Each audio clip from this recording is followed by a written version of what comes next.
क्या आपने कभी सोचा है कि सिर्फ एक विचार आपके शरीर को बीमारी से मुक्त कर सकता है, या फिर सिर्फ एक विश्वास आपको मौत के मुंह में धकेल सकता है? आज हम जिस किताब की चर्चा कर रहे हैं वो कोई साधारण कहानी नहीं, बल्कि विज्ञान और चमत्कार के बीच के उस धुंधले पुल की हकीकत है जिसे जो डिस्पेंजा ने यू आर द प्लेसबो में पिरोया है। ये कहानी शुरू होती है एक अद्भुत घटना से जो हमें ये सोचने पर मजबूर कर देती है कि हमारा दिमाग असल में क्या करने में सक्षम है। कल्पना कीजिए एक व्यक्ति की जिसका नाम मिस्टर राइट था। उन्हें कैंसर था और उनके पास जीने के लिए बहुत कम समय बचा था। उनके शरीर में ट्यूमर इतने बड़े हो चुके थे कि वे संतरों के आकार के दिखाई देते थे। जब उन्हें एक नई दवा क्रेबियोजेन के बारे में पता चला तो उन्होंने डॉक्टरों से विनती की कि उन्हें यह दवा दी जाए। हालांकि वे दवा के परीक्षण के मानकों पर खरे नहीं उतर रहे थे, फिर भी उन्हें एक खुराक दी गई। और जानते हैं क्या हुआ? कुछ ही दिनों में उनके ट्यूमर मोम की तरह पिघल गए। वे बिस्तर से उठ खड़े हुए और पूरी तरह ठीक लगने लगे। लेकिन कुछ समय बाद जब उन्होंने अखबार में पढ़ा कि क्रेबियोजेन बेअसर है तो उनका कैंसर वापस आ गया। डॉक्टरों ने फिर एक चाल चली। उन्होंने कहा कि उनके पास इस दवा का एक नया, अधिक शक्तिशाली वर्जन है, जबकि असल में वो केवल साधारण पानी सलाइन था। मिस्टर राइट ने विश्वास किया और वे फिर से ठीक हो गए। अंत में जब मेडिकल एसोसिएशन ने घोषणा की कि वह दवा पूरी तरह फर्जी है, तो मिस्टर राइट का विश्वास टूट गया और 2 दिन बाद उनकी मृत्यु हो गई। ये कहानी हमें डराती नहीं बल्कि जगाती है। ये दिखाती है कि प्लेसबो केवल एक चीनी की गोली नहीं है, बल्कि वो विश्वास है जो हमारे शरीर की केमिस्ट्री को बदल देता है। जो डिस्पेंजा हमें बताते हैं कि हमारा शरीर दुनिया की सबसे बड़ी दवा की दुकान है। हम जो सोचते हैं, जो महसूस करते हैं, हमारा मस्तिष्क उसी के अनुरूप न्यूरोट्रांसमीटर और हार्मोन रिलीज करता है। अगर आप डर में हैं तो आपका शरीर तनाव के हार्मोन बनाएगा, और अगर आप गहराई से विश्वास करते हैं कि आप स्वस्थ हो रहे हैं तो आपका शरीर हीलिंग के रसायन बनाना शुरू कर देगा। किताब में लेखक अपनी खुद की कहानी भी साझा करते हैं। 1986 में एक ट्रायथलॉन के दौरान एक ट्रक ने उन्हें टक्कर मार दी थी। उनकी रीढ़ की हड्डी की 6 कशेरुक टूट गई थी। डॉक्टरों ने कहा कि उन्हें सर्जरी करानी होगी, वरना वे कभी चल नहीं पाएंगे। लेकिन जो डिस्पेंजा ने एक साहसी फैसला लिया। उन्होंने सर्जरी से इनकार कर दिया और अपने मन की शक्ति का उपयोग करने का निश्चय किया। वे घंटों आंखें बंद करके बैठते और मानसिक रूप से अपनी रीढ़ की हड्डी को एक एक करके जोड़ते हुए देखते। उन्होंने हार नहीं मानी, भले ही शुरुआत में उनके मन में संदेह के बादल मंडराते थे। 9 सप्ताह बाद वे वापस चलने लगे और 12 सप्ताह बाद वे फिर से एक्सरसाइज करने लगे। ये उनका अपना अनुभव था जिसने उन्हें ये सिखाया कि हम अपनी जैविक नियति के शिकार नहीं हैं, बल्कि हम उसके निर्माता हैं। इस पूरी प्रक्रिया को समझने के लिए हमें यह जानना होगा कि हमारा दिमाग कैसे काम करता है। हमारे पास एक कॉन्शियस माइंड और एक सबकॉन्शियस माइंड। प्लेसबो तब काम करता है जब हम अपने चेतन मन के विश्लेषणात्मक हिस्से को पार करके सीधे अवचेतन में अपना संदेश पहुंचा देते हैं। जब कोई व्यक्ति प्लेसबो लेता है तो वो वास्तव में भविष्य की एक संभावना को चुन रहा होता है। वह स्वीकार कर लेता है कि वो अब बीमार नहीं है। जैसे ही ये स्वीकार्यता आती है, उसका शरीर सर्वाइवल मोड से हटकर ग्रोथ मोड में चला जाता है। जो कहते हैं कि हम हर दिन अपनी यादों के आधार पर अपना भविष्य बनाते हैं। हम सुबह उठते हैं, वही पुराने काम करते हैं, वही पुरानी शिकायतें करते हैं और वही पुराने विचार सोचते हैं। इसका मतलब है कि हम अपनी पुरानी पहचान से चिपके हुए हैं। अगर हम वाकई खुद को बदलना चाहते हैं या खुद को ठीक करना चाहते हैं तो हमें खुद से बड़ा होना होगा। हमें उन भावनाओं को महसूस करना होगा जो हम तब महसूस करेंगे जब हम पूरी तरह ठीक हो जाएंगे, चाहे वो खुशी हो, कृतज्ञता हो या आजादी। याद रखिए, आपके मस्तिष्क को ये नहीं पता कि जो आप महसूस कर रहे हैं वो बाहर की दुनिया में सच में हो रहा है या आप केवल उसे गहराई से कल्पना कर रहे हैं। उसके लिए दोनों ही अनुभव वास्तविक हैं। पिछले भाग में हमने मिस्टर राइट और डॉ जो कि अपनी कहानी से यह समझा कि विश्वास में कितनी ताकत है। लेकिन अब सवाल ये उठता है कि यह चमत्कारिक बदलाव हमारे शरीर के भीतर कैसे होता है। विज्ञान की भाषा में इसे समझने के लिए हमें एपिजेनेटिक्स के बारे में जानना होगा। सालों तक हमें यह सिखाया गया कि हमारे जीन ही हमारा भाग्य तय करते हैं।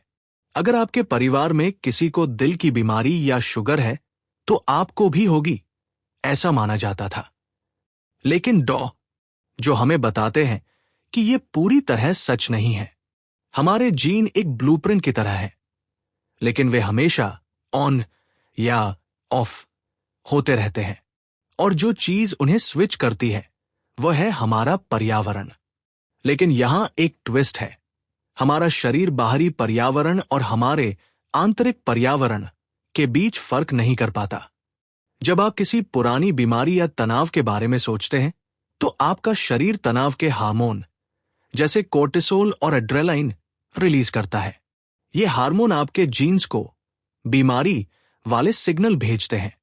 लेकिन अगर आप ध्यान, मेडिटेशन के जरिए कृतज्ञता, प्रेम और स्वास्थ्य की भावनाओं को महसूस करना शुरू करते हैं तो आप अपने सेल्स को नए सिग्नल भेज रहे होते हैं। आप अपने शरीर को स्वस्थ होने के लिए रीप्रोग्राम कर रहे होते हैं। लेखक यहां एक और दिलचस्प कहानी सुनाते हैं, पार्किंसंस रोग के मरीजों की। एक अध्ययन में पार्किंसन से जूझ रहे मरीजों के एक समूह को इंजेक्शन दिया गया। आधे लोगों को असली दवा मिली और आधे लोगों को केवल खारा पानी। लेकिन हैरानी की बात यह थी कि जिन लोगों को केवल पानी का इंजेक्शन मिला था उनके मस्तिष्क ने भी डोपामाइन बनाना शुरू कर दिया, वो भी उतनी ही मात्रा में जितनी असली दवा वाले मरीजों में। उनके हाथ का कांपना बंद हो गया और वे बेहतर महसूस करने लगे। उनके दिमाग ने केवल उम्मीद के आधार पर अपनी फार्मेसी खोल दी और दवा खुद ही बना ली। यहां हमें एक महत्वपूर्ण सबक मिलता है, संकेत और अर्थ। जब हम किसी चीज को अर्थ देते हैं, जैसे ये इंजेक्शन मुझे ठीक कर देगा, तो हमारा शरीर उस अर्थ के पीछे चल पड़ता है। अक्सर हम अपने अतीत के कैदी बने रहते हैं। हम सुबह उठते ही अपने फोन पर उन लोगों के मैसेज देखते हैं जिन्हें हम पसंद नहीं करते, या उन समस्याओं के बारे में सोचते हैं जो कल अधूरी रह गई थी। जैसे ही हम ऐसा करते हैं, हमारा शरीर उसी पुरानी केमिस्ट्री में डूब जाता है। डॉ जो कहते हैं कि अगर आप एक नया भविष्य चाहते हैं तो आपको अपने पुराने व्यक्तित्व को खत्म करना होगा। आपका व्यक्तित्व ही आपकी व्यक्तिगत वास्तविकता बनाता है। कल्पना कीजिए कि आपका मन एक कंप्यूटर की तरह है और आपकी भावनाएं सॉफ्टवेयर है। अगर आप 20 साल पुराना सॉफ्टवेयर चला रहे हैं तो आप आज की समस्याओं को हल नहीं कर पाएंगे।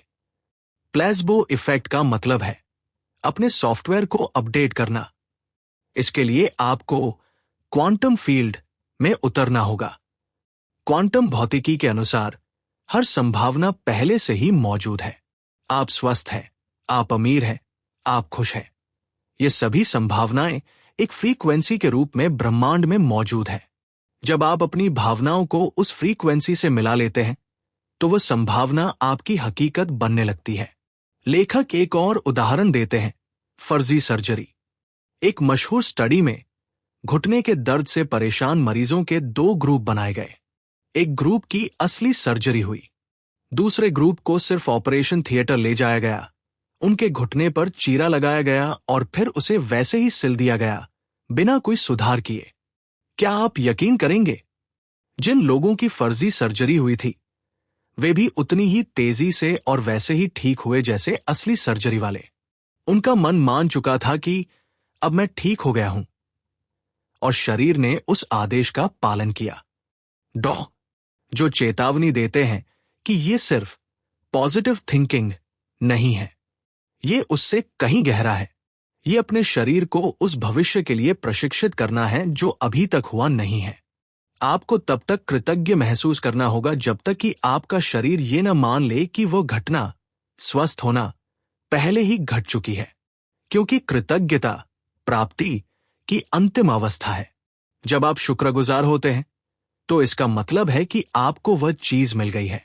तो अगली बार जब आप बीमार महसूस करें या उदास हो तो खुद से पूछें, क्या मैं अभी भी अपने अतीत की कहानी दोहरा रहा हूं या मैं अपने भविष्य के प्लेसबो के रूप में काम कर रहा हूं? पिछले भागों में हमने देखा कि विश्वास और भावनाएं हमारे शरीर के रसायन को बदल देती हैं। लेकिन अब सवाल यह है कि हम अपने अवचेतन मन के दरवाजे तक पहुंचे कैसे? क्योंकि बदलाव की असली चाबी वहीं छिपी है। जो डिस्पेंजा हमें समझाते हैं कि हमारे मस्तिष्क में दिन भर अलग अलग विद्युत तरंगें चलती रहती हैं, जिन्हें ब्रेन वेव्स कहा जाता है। जब हम जाग रहे होते हैं, बातें कर रहे होते हैं और तर्क वितर्क कर रहे होते हैं तो हमारा दिमाग बीटा तरंगों में होता है। ये एक विश्लेषणात्मक अवस्था है। समस्या यह है कि बीटा मोड में हम अपने अवचेतन मन में बदलाव नहीं कर सकते। ये एक ऐसी दीवार की तरह है जो हमारे जागरूक मन और हमारी गहरी प्रोग्रामिंग के बीच खड़ी है। जब हम बहुत ज्यादा तनाव में होते हैं तो हम हाई बीटा में चले जाते हैं। यहां हमारा दिमाग बिखरा हुआ होता है। हम केवल खतरों पर ध्यान केंद्रित करते हैं और हमारा शरीर लड़ो या भागो मोड में रहता है। इस अवस्था में हीलिंग होना नामुमकिन है। एंटन पोकिन एक्सप्लोर। बदलाव लाने के लिए हमें अपनी ब्रेन वेव्स को धीमा करना होगा। जब हम आंखें बंद करते हैं और खुद को शांत करते हैं तो हम अल्फा तरंगों में प्रवेश करते हैं। यहां कल्पना की दुनिया शुरू होती है। अल्फा तरंगे उस पुल की तरह है जो बाहरी दुनिया को हमारी आंतरिक दुनिया से जोड़ती है। इसके बाद आती है थीटा तरंगे। ये वो अवस्था है जब हम आधे सोए और आधे जगे होते हैं। जो के अनुसार थीटा वो जादुई खिड़की है जहां हमारा अवचेतन मन पूरी तरह खुला होता है। यही वह जगह है जहां प्लेसबो अपना असली काम शुरू करता है। यहां आप जो भी विचार बोते हैं, आपका शरीर उसे एक आदेश की तरह स्वीकार कर लेता है। लेखक यहां एनेक्डोटल किस्सों का जिक्र करते हैं, जैसे कि वे लोग जिन्होंने केवल अपनी कल्पना के जरिए खुद को ठीक किया। वे बताते हैं कि कैसे एक महिला ने, जिसे एक गंभीर ऑटो इम्यून बीमारी थी, रोज घंटों ध्यान किया। उसने केवल ये कल्पना नहीं की कि वह ठीक हो रही है, बल्कि उसने उन बीटा तरंगों वाली चिंताओं को छोड़ दिया कि वो कैसे ठीक होगी या कब ठीक होगी। उसने खुद को क्वांटम शून्य में डाल दिया, जहां वो न कोई शरीर थी, न कोई चेहरा, न कोई नाम। जब आप कुछ भी नहीं बन जाते हैं, तभी आप सब कुछ बनने की संभावना रखते हैं। एक और कहानी जो हमें झकझोर देती है वह है मल्टीपल पर्सनालिटी डिसऑर्डर के मरीजों की। यह मेडिकल साइंस के लिए एक रहस्य है। शोधकर्ताओं ने देखा है कि जब एक व्यक्ति अपनी एक पहचान से दूसरी पहचान में बदलता है तो उसके शरीर की बायोलॉजी भी तुरंत बदल जाती है। एक पहचान में उसे मधुमेह हो सकता है, लेकिन जैसे ही वो अपनी दूसरी पहचान में स्विच करता है, उसका ब्लड शुगर नॉर्मल हो जाता है। एक पहचान में उसे एलर्जी हो सकती है, दूसरी में नहीं। ये कैसे संभव है? क्योंकि उसका मन बदल गया है। यह साबित करता है कि हमारा शरीर हमारे मन की प्रोग्रामिंग का गुलाम है। अगर मन ये मान ले कि वह कोई और, तो जीन और सेल्स उसी वक्त बदल जाते हैं। जो कहते हैं कि हमें प्लेसबो बनने के लिए इसी स्विचिंग की जरूरत है। हमें उस बीमार व्यक्ति की पहचान को छोड़कर उस स्वस्थ संस्करण की पहचान को अपनाना होगा। इसके लिए वे मेंटल रिहर्सल की तकनीक बताते हैं। वैज्ञानिक प्रयोगों में देखा गया है कि जो लोग केवल अपने मन में पियानो बजाने का अभ्यास करते हैं, उनके मस्तिष्क का वो हिस्सा जो उंगलियों को नियंत्रित करता है, ठीक उसी तरह विकसित हो जाता है जैसे उन लोगों का जो वास्तव में पियानो बजा रहे थे। आपके न्यूरॉन्स को नहीं पता कि आप सच में पियानो छू रहे हैं या सिर्फ सोच रहे हैं।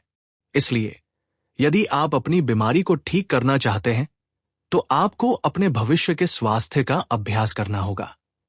आपको महसूस करना होगा कि आपकी रीढ़ सीधी है, आपका दिल मजबूती से धड़क रहा है और आपके भीतर ऊर्जा का संचार हो रहा है। जब आप अपनी ब्रेन वेव्स को थीटा में ले जाकर इस भावना को बार बार दोहराते हैं, तो आप अपने न्यूरॉन्स को फायर और वायर कर रहे होते हैं। आप पुराने रास्तों को तोड़कर नए न्यूरल पाथवे बना रहे होते हैं। अगली बार जब आप ध्यान में बैठें, तो याद रखें कि आप सिर्फ आंखें बंद करके नहीं बैठे हैं। आप अपने मस्तिष्क की फ्रीक्वेंसी बदल रहे हैं ताकि आप उस सीमा को पार कर सके जहां आपका शरीर आपके अतीत की यादों से नियंत्रित होता है। आप अपने भाग्य के लेखक बन रहे हैं। अब तक हमने विज्ञान और मस्तिष्क की तरंगों की बात की, लेकिन एक बहुत बड़ी बाधा है जो हमें बदलने से रोकती है। वो है हमारी धारणाएं। जो कहते हैं कि एक धारणा वास्तव में कुछ और नहीं बल्कि एक ऐसा विचार है जिसे आपने बार बार सोचा है और अब वह आपके अवचेतन मन में जम चुका है। ये एक ऐसी आदत बन गई है जिसे आप सच मानने लगे हैं।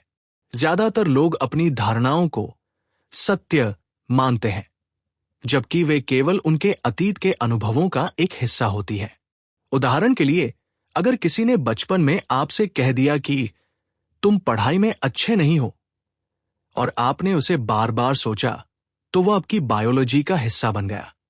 अब जब भी आप कुछ नया सीखने की कोशिश करते हैं, आपका शरीर और दिमाग पुराने रिकॉर्ड बजाने लगते हैं। मैं ये नहीं कर सकता। प्लेसबो इफेक्ट को काम करने के लिए हमें इन पुरानी फाइलों को डिलीट करना होगा। जो डिस्पेंजा इस किताब में धारणा बदलने के 3 मुख्य चरणों के बारे में विस्तार से बताते हैं। एक, निर्णय की शक्ति। बदलाव तब तक शुरू नहीं होता जब तक आप एक दृढ़ निर्णय नहीं लेते। यह निर्णय इतना मजबूत होना चाहिए कि आपके अतीत की यादें उसके सामने फीकी पड़ जाए। जो एक महिला की कहानी सुनाते हैं जिसे मल्टीपल स्क्लेरोसिस था। उसने सालों तक हर इलाज आजमाया लेकिन कुछ काम नहीं आया। एक दिन उसने तय किया कि वो अब अपनी बीमारी के बारे में बात नहीं करेगी, उसके बारे में पढ़ेगी नहीं और न ही उसे अपनी पहचान बनाएगी। उसने एक ऐसा निर्णय लिया जिसने उसके शरीर को एक नया सिग्नल दिया। उसने अपने मन में एक ऐसी छवि बनाई जिसमें वो पहाड़ों पर दौड़ रही थी।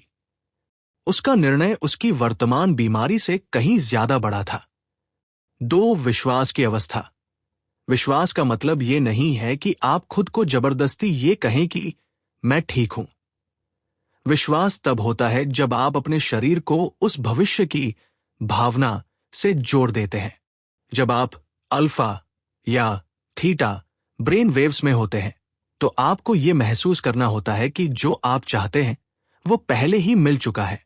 यहां जो एक बहुत ही रोचक रिसर्च का जिक्र करते हैं। एक बार कुछ बुजुर्गों को एक ऐसी जगह ले जाया गया जिसे बिल्कुल 20 साल पुराने समय की तरह डिजाइन किया गया था। वहां की पत्रिकाएं, रेडियो प्रोग्राम और यहां तक कि उनकी बातचीत भी वैसी ही थी जैसे वे 20 साल पहले जवान होते वक्त करते थे। कुछ ही दिनों में उनके शरीर में जादुई बदलाव आए। उनकी आंखों की रोशनी बेहतर हो गई, उनके जोड़ों का दर्द कम हो गया और वे शारीरिक रूप से जवान दिखने लगे। क्यों? क्योंकि उनके मस्तिष्क ने उस पुरानी युवा पहचान को फिर से जीवित कर दिया था। 3, समर्पण। यह सबसे मुश्किल और सबसे महत्वपूर्ण कदम है। समर्पण का मतलब है कि अपना बीज बोने के बाद आप ये सोचना छोड़ दें कि ये कैसे और कब होगा। जब आप बार बार चेक करते हैं कि क्या मेरा दर्द गया, क्या मेरी लाइफ बदली, तो आप वास्तव में ब्रह्मांड को बता रहे होते हैं कि आपके पास उसकी कमी है। समर्पण का मतलब है पूर्ण विश्वास में रहना कि काम हो चुका है। लेखक समझाते हैं कि हमारा शरीर एक फीडबैक लूप में रहता है। विचार भावनाओं को जन्म देते हैं और भावनाएं फिर से उन्हीं विचारों को जन्म देती हैं। इसे तोड़ने के लिए हमें अज्ञात में उतरना होगा। हम अक्सर अज्ञात से डरते हैं, लेकिन जो कहते हैं कि अज्ञात ही वो जगह है जहां चमत्कार होते हैं। ज्ञात में तो केवल आपका अतीत है। अगर आप वही काम करेंगे जो आप हमेशा से करते आए हैं, तो आपको वही मिलेगा जो हमेशा से मिलता आया है। प्लेसबो बनने का मतलब है अपनी पुरानी पहचान की मृत्यु होने देना ताकि एक नई पहचान का जन्म हो सके। ये सुनने में आसान लग सकता है, लेकिन इसके लिए बहुत अनुशासन की जरूरत है। आपको हर सुबह उठकर खुद से पूछना होगा, आज मैं वो कौन सा नया संस्करण हूं जिसे मैं जीना चाहता हूं। अगले भाग में हम जो कि उस विशेष मेडिटेशन प्रक्रिया के बारे में जानेंगे जिसके जरिए हजारों लोगों ने अपनी लाइलाज बीमारियों को ठीक किया है। यह वह हिस्सा होगा जो आपकी ऑडियो बुक सुनने वालों को क्या करना है का स्पष्ट रास्ता देगा। अब तक हमने विज्ञान, कहानियों और मन की शक्ति को समझा, लेकिन अब सवाल आता है, इसे असल जिंदगी में उतारे कैसे? जो कहते हैं कि ध्यान केवल शांति से बैठने का नाम नहीं है, बल्कि ये अपने मस्तिष्क और शरीर को रीप्रोग्राम करने का एक सक्रिय अभ्यास है। इस प्रक्रिया का सबसे पहला कदम है वर्तमान क्षण में आना। हम या तो अपने अतीत की गलतियों का पछतावा कर रहे होते हैं या भविष्य की चिंता। इन दोनों ही स्थितियों में हम अपनी ऊर्जा को बर्बाद कर रहे होते हैं। जो हमें सिखाते हैं कि जब हम ध्यान में बैठें तो हमें अपना सारा ध्यान अपने शरीर के अलग अलग हिस्सों के चारों ओर मौजूद स्पेस पर ले जाना चाहिए। जब आप अपना ध्यान किसी भौतिक वस्तु से हटाकर उसके आसपास के खाली स्थान पर ले जाते हैं, तो आपके मस्तिष्क की तरंगे बीटा से अल्फा में बदलने लगती है। आपका दिमाग अधिक संगठित और शांत होने लगता है। इसके बाद आता है ऊर्जा के केंद्रों पर काम करना। हमारे शरीर में 7 मुख्य ऊर्जा केंद्र होते हैं, जिन्हें प्राचीन परंपराओं में चक्र भी कहा गया है। हर केंद्र की अपनी एक फ्रीक्वेंसी, अपनी एक चेतना और अपना एक हार्मोनल सेंटर होता है। जब हम तनाव में होते हैं तो हमारी अधिकांश ऊर्जा नीचे के 3 केंद्रों में फंसी रहती है, अस्तित्व, प्रजनन और शक्ति। जो हमें सिखाते हैं कि कैसे अपनी सांस के जरिए इस फंसी हुई ऊर्जा को ऊपर की ओर मस्तिष्क तक ले जाना है। लेखक यहां एक अद्भुत किस्सा सुनाते हैं, एक व्यक्ति का जिसे हड्डियों का गंभीर रोग था। उसने अपने ध्यान के दौरान यह महसूस करना शुरू किया कि उसके हृदय केंद्र से एक दिव्य प्रकाश निकल रहा है जो उसकी हर हड्डी को नया जीवन दे रहा है। उसने केवल सोचा नहीं, बल्कि उसने उस कृतज्ञता को महसूस किया जो एक स्वस्थ व्यक्ति महसूस करता है। कुछ ही महीनों के निरंतर अभ्यास के बाद उसके एक्सरे देखकर डॉक्टर हैरान रह गए। उसकी हड्डियां किसी युवक की तरह मजबूत हो चुकी थी। जो कहते हैं कि इस बदलाव के लिए आपको हृदय और मस्तिष्क का तालमेल बनाना होगा। अक्सर हमारा दिमाग कुछ और कह रहा होता है और हमारा दिल कुछ और महसूस कर रहा होता है। प्लेसबो इफेक्ट तब काम करता है जब आपका स्पष्ट विचार आपकी उच्च भावना के साथ मिल जाता है। जब विचार और भावना एक हो जाते हैं तो आपका शरीर एक नया सिग्नल ब्रह्मांड में भेजता है। ध्यान की इस अवस्था में आप nobody, no one, nowhere बन जाते हैं। इसका मतलब है कि आप अपनी पहचान, अपना नाम, अपनी नौकरी और अपनी समस्याओं को पूरी तरह भूल जाते हैं। आप केवल एक चेतना रह जाते हैं। जो के अनुसार इसी शून्य की अवस्था में हीलिंग की सारी संभावनाएं छिपी हैं। जब आप अपनी पुरानी पहचान को भूल जाते हैं, तभी आपका शरीर अपनी पुरानी बीमारियों को भूल पाता है। वे एक और दिलचस्प तकनीक बताते हैं, 2 बॉक्स की तकनीक। कल्पना कीजिए कि एक तरफ आपका पुराना व्यक्तित्व है और दूसरी तरफ आपका नया व्यक्तित्व। ध्यान में आपको उस पुराने व्यक्तित्व से अपनी ऊर्जा निकालनी है और उसे नए व्यक्तित्व में डालनी है। आपको ये रिहर्सल करनी है कि आपका नया सवा कैसा दिखेगा, वो कैसे चलेगा, वो दूसरों से कैसे बात करेगा। याद रखें, परिवर्तन तब नहीं होता जब आप ध्यान खत्म करके उठते हैं, बल्कि परिवर्तन तब बना रहता है जब आप उस ध्यान वाली ऊर्जा को अपने पूरे दिन में साथ रखते हैं। अगर आप ध्यान में तो स्वस्थ महसूस करते हैं, लेकिन आंखें खोलते ही फिर से वही पुराने, दुखी इंसान बन जाते हैं, तो आपने अपनी बायोलॉजी को फिर से पुराने सिग्नल दे दिए। अगले और अंतिम भाग में हम इस पूरी यात्रा का निष्कर्ष निकालेंगे और ये समझेंगे कि कैसे हम खुद को हमेशा के लिए एक जीवित प्लेसबो में बदल सकते हैं। यह आपकी ऑडियो बुक का सबसे प्रेरणादायक हिस्सा होगा। अब तक की इस यात्रा में हमने समझा कि कैसे हमारे विचार, भावनाएं, ब्रेन वेव्स और विश्वास मिलकर हमारी वास्तविकता का निर्माण करते हैं। जो डिस्पेंजा हमें यह समझाने के बाद एक बहुत ही गहरी बात कहते हैं। सबसे बड़ा झूठ जो हमें बताया गया है वो ये है कि हम अपनी परिस्थितियों के शिकार हैं। सच तो यह है कि हम अपनी परिस्थितियों के रचयिता हैं। किताब के अंत में जो हमें एक जीवित प्लेसबो बनने के लिए प्रेरित करते हैं। इसका मतलब क्या है? इसका मतलब है कि आपको अब किसी बाहरी चीनी की गोली या किसी फर्जी इंजेक्शन की जरूरत नहीं है।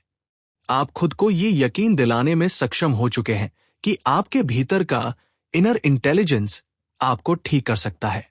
अंतिम अध्याय में लेखक एक ऐसी महिला की कहानी बताते हैं जिसने अपनी पूरी जिंदगी डर और चिंता में बिताई थी। उसे गंभीर डिप्रेशन और शारीरिक दर्द था। जब उसने ध्यान के जरिए अपनी ऊर्जा को बदलना सीखा तो उसने पाया कि उसका दर्द सिर्फ शरीर में नहीं बल्कि उसकी पहचान में था। जैसे ही उसने उस पुरानी पहचान को त्याग दिया, उसका शरीर खुद ब खुद हील होने लगा। वह कहती है, मैंने खुद को ठीक नहीं किया, मैंने उस इंसान को ही बदल दिया जो बीमार था।